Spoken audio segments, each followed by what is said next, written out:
आज अगर बिजली गरजती है तो लोग कहते हैं कि बारिश आएगी, लेकिन कभी एक युग था जहां यही गरज एक देव का गुस्सा होता था, इंद्र।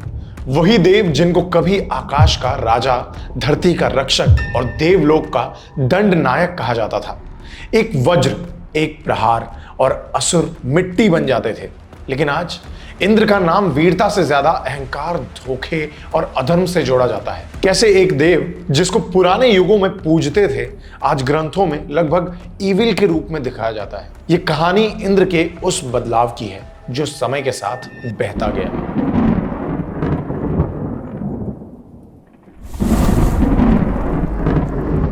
ऋग्वेद के प्राचीन युग में एक पल ऐसा था जहां आसमान खामोश था, नदियां सूख रही थी और हवा रुक चुकी थी और धरती पर दर्द की एक गहरी सांस घूम रही थी।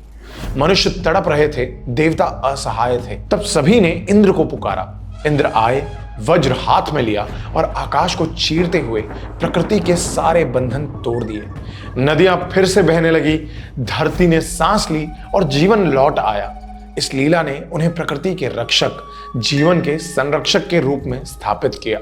इंद्र की शक्ति यही नहीं थी, वो राज्यों के भी सर्वोत्तम रक्षक थे। दशराज नाम का महान युद्ध हुआ जहां 10 राज्यों की सेना एक साथ मिलकर राजा सुदस पर टूट पड़ी। लेकिन राजा सुदस अकेला नहीं था, उसके रथ पर इंद्र खड़े थे। ऋग्वेद में वर्णन है कि इंद्र ने अपने वज्र से दुश्मनों को तितलियों की तरह बिखेर दिया और सुदस को विजय दिलाई। उनका प्रताप ऋषियों की तपस्या की रक्षा में भी उतना ही दृढ़ था। असुरों को एक गरज से भगा देने वाली शक्ति सिर्फ उनके पास थी। गौ, प्रजा, जल और वनस्पति सब इंद्र की कृपा से फलते फूलते थे। ये वो युग था जब इंद्र सर्वश्रेष्ठ थे, जब उनके बिना कोई यज्ञ, कोई प्रार्थना, कोई युद्ध पूरा ही नहीं होता था। लेकिन समय का चक्र कभी रुकता नहीं और देव भी उसके नियम से परे नहीं। आने वाले युगों में इंद्र का रूप बदलने वाला था। वीर से शंकित, शंकित से अहंकारी और अहंकार से लगभग कलंकित। पर वो एक नया अध्याय होगा।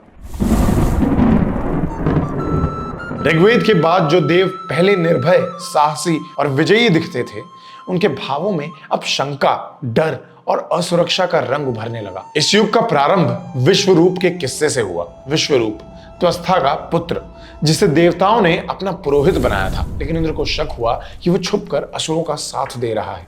बस इसी शंका में इंद्र ने उसका वध कर दिया। विश्वरूप किसी युद्ध में नहीं मरा, बल्कि इंद्र की असुरक्षित सोच का शिकार बना। इस हत्या के बाद इंद्र को शांति नहीं मिली।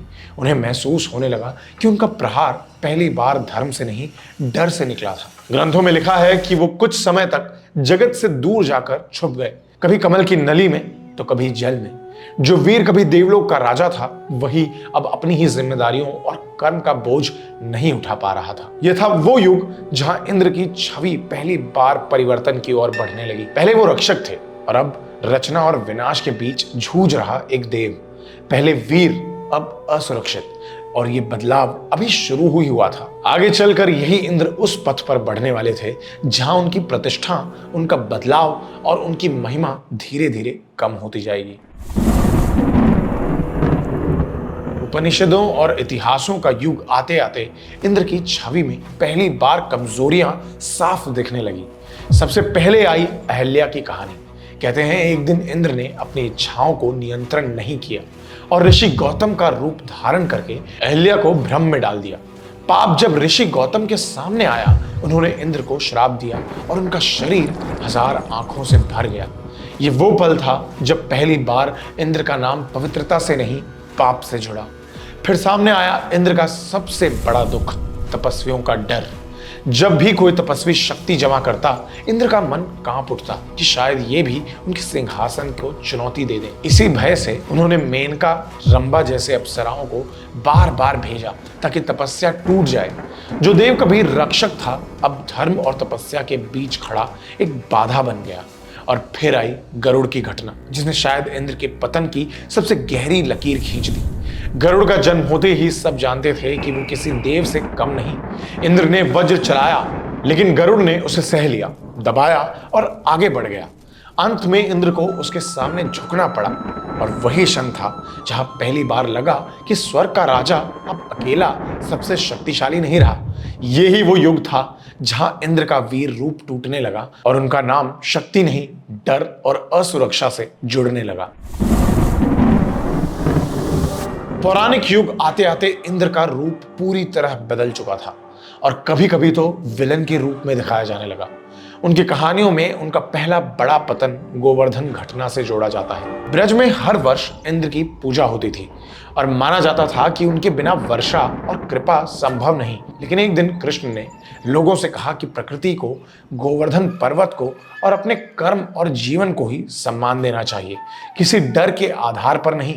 ब्रजवासियों ने इंद्र की पूजा को रोक दी और यही इंद्र के अहंकार को भड़काने के लिए काफी था। गुस्से में इंद्र ने ब्रज पर ऐसा तूफान भेजा कि पशु, लोग, घर सब डूबते दिखने लगे।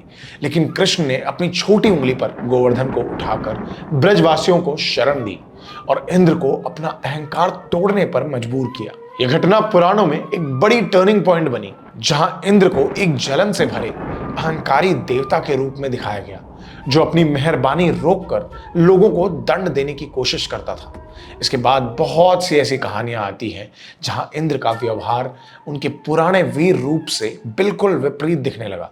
अश्वमेध यज्ञ में राजाओं का घोड़ा जब दुनिया भर में घूमता था तो इंद्र उसे अक्सर चुरा लेते थे, क्योंकि उन्हें डर था कि कोई और राजा उनसे अधिक शक्तिशाली या प्रभावशाली ना हो जाए। ये व्यवहार उनके बढ़ते हुए असुरक्षा भाव को दिखाता था, जहां एक देव शक्ति के बोझ तले डर में जी रहा था। एक और घटना में नहुष नाम का एक राजा कुछ समय के लिए स्वर्ग का राजा बना दिया गया, क्योंकि इंद्र उस वक्त अपने पापों से बचने के लिए तपस्या कर रहे थे। पहले तो सब कुछ ठीक रहा, लेकिन धीरे धीरे नहुष में इतना अहंकार आ गया कि वो देवों और ऋषियों पर हुक्म चलाने लगा, उनका अपमान करने लगा और सबको एक बार फिर इंद्र की जरूरत पड़ी। पर इंद्र की ये वापसी विजय की नहीं थी, बल्कि एक ऐसे राजा की थी जिसका सम्मान पहले जैसा कभी वापस नहीं आ सकता। ये सब दिखाता है कि पुराणों ने इंद्र को एक देव के रूप में नहीं, बल्कि एक मानव जैसे चरित्र के रूप में देखा, जिसमें कमजोरियां, अहंकार, जलन, शंका और परिवर्तन सब कुछ था।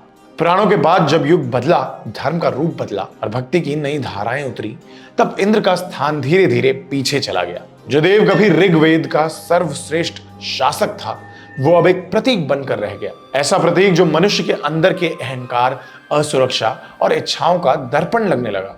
विष्णु, शिव और देवी जैसे देवता जब धर्म, तपस्या और शक्ति के सबसे बड़े रूप बनकर उभर आए, तब इंद्र का दरबार धीरे धीरे पीछे हो गया। विष्णु धर्म के रक्षक बने, शिव तपस्या और विरक्ति के प्रतीक बने और देवी शक्ति का मूल रूप बनी।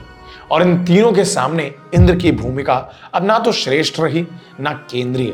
अब इंद्र एक ऐसे राजा के रूप में दिखने लगे जिसका कुर्सी पर अधिकार तो था, लेकिन प्रभाव नहीं। उनकी कहानियों में बार बार उनका डर, उनकी जलन और उनका चंचल मन सामने आता रहा, जैसे वे मानव कमियों का प्रतीक हो गए हों। उनकी शक्ति कभी कम नहीं हुई, लेकिन उनकी प्रतिष्ठा कम होती हुई। जो देव कभी विजय का मूल थे, अब वे एक शिक्षा बन गए। ये शिक्षा की शक्ति के साथ अगर विवेक ना हो तो पतन निश्चित है। तो ये थी इंद्र की कहानी, एक देव का पतन और एक मानव की तरह गिरते उठते हुए एक रूप का सफर। आज हम उन्हें सिर्फ एक नाम के रूप में जानते हैं, ना ऋग्वेद के वीर जैसे, ना पुराणों के विलन जैसे, बल्कि एक आईने के रूप में, जो दिखाता है कि शक्ति जब बिना विवेक के बढ़ती है तो देव भी पतन से नहीं बच पाते। इंद्र की कहानी देवलोक की इतिहास नहीं, बल्कि मनुष्य के अंदर के अंधकार का सबसे पुराना पाठ है। और शायद इसीलिए हर बार बिजली गरजती है तो धरती याद करती है कि किसी युग में ये गरज एक देव का गुस्सा थी। आपके क्या विचार हैं कमेंट्स में जरूर बताइए, और अगर वीडियो पसंद आई हो तो राज को सब्सक्राइब कीजिए। See you in the next one.